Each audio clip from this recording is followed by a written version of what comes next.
जूही कुछ खास तलाश रही हैं, वो पोशाक जिसे वो सिर्फ एक बार ही पहनेंगी, अपनी शादी के दिन। लेकिन जूही शॉपिंग नहीं कर रही हैं, वो फ्लाई रोब आई हैं। यहाँ कपड़े किराए पर मिलते हैं। ये वो जगह है जहाँ आपको ऐसे कपड़े किराए पर मिलते हैं जिन्हें अमूमन एक ही बार पहना जाता है, वो भी आधी कीमत पर। इस बारे में जागरूकता जरूरी है कि हम क्या खरीदते हैं, कहाँ अपना पैसा खर्च करते हैं और क्या ऐसा करना सही है। केवल उस अवधि के लिए जब आपको वो पोशाक पहननी है और उसके बाद उसकी कोई जरूरत नहीं होगी, तो बेहतर यही है कि वो सर्कुलर इकोनॉमी में रहे। मिलेनियल्स यानी जनरेशन वाई, इनकी सबसे बड़ी आबादी भारत में है। जूही भी इसी जनरेशन का हिस्सा हैं। इस पीढ़ी में चीजें खरीदने से ज्यादा किराए पर लेने का रुझान है।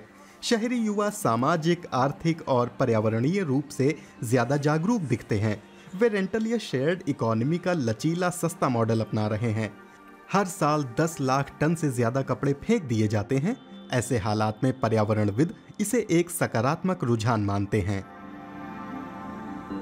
उसे कम करने का एक तरीका तो है सामग्रियों की खपत कम की जाए। रेंटल इकोनॉमी अब वो मौका मुहैया कराती है।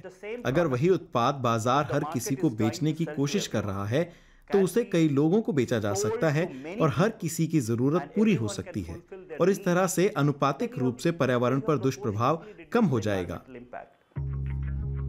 2016 से 2019 के बीच भारत में 100 से ज्यादा ऑनलाइन रेंटल कंपनियां शुरू हुई। पारंपरिक रूप से रेंटल कारोबार का मतलब था असंगठित बाजारों में काम करने वाली छोटी इकाइयां, लेकिन अब शानदार रेंटल दुकानों पर खास मौकों की पोशाकें मिल जाती हैं, चाहे तो बाजार से उठाएं या ऑनलाइन ऐप के जरिए लीजिए। किराए के कपड़ों के अलावा भारत में शेयर्ड इकोनॉमी का दूसरा तेजी से लोकप्रिय होता सेगमेंट है फर्नीचर। रेंटल फर्नीचर का घरेलू बाजार करीब 80 करोड़ यूरो का है। आशीष गुड़गांव में अपने घर के लिए एक डाइनिंग टेबल बुक कर रहे हैं। उन्होंने फर्नीचर और ब्रांडेड सामान के ऑनलाइन प्लेटफॉर्म सिटी फर्निश को चुना है।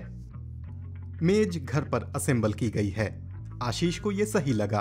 वो कंसल्टेंट हैं और उन्हें अलग अलग शहरों में रहना पड़ता है। फर्नीचर से लेकर दूसरे सामान तक उनके मौजूदा घर में कमोबेश हर चीज किराए की है। फिलहाल वो हर महीने 14,000 रुपए देते हैं। यही फर्नीचर खरीदने में उनके करीब 9 लाख रुपए खर्च हो जाते।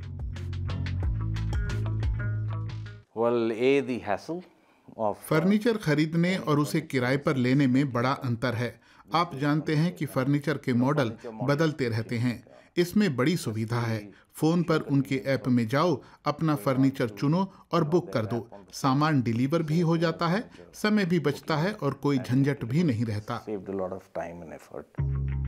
सिटी फर्निश के संस्थापक नीरव जैन के मुताबिक भारत में पिछले 3 साल के दौरान फर्नीचर रेंटल का कारोबार 5 गुना बढ़ गया है।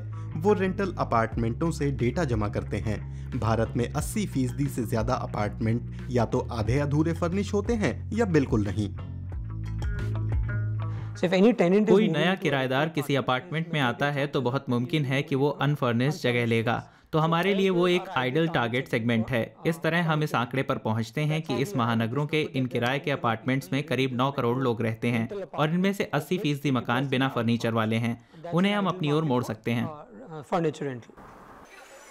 लकड़ी या धातु का फर्नीचर आमतौर पर ज्यादा लंबे समय तक चलता है।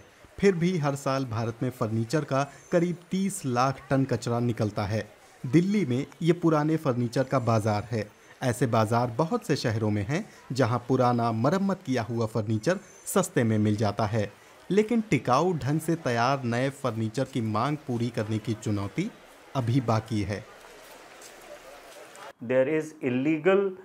दक्षिण पूर्व एशिया समेत दुनिया भर से अवैध लकड़ी भारत और चीन में आती है।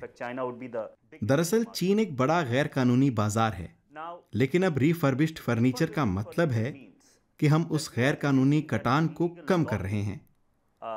कटने वाले पेड़ों की संख्या में कमी ला रहे हैं। हम उन पेड़ों को उगाने के लिए जमीन की जरूरत को कम कर रहे हैं।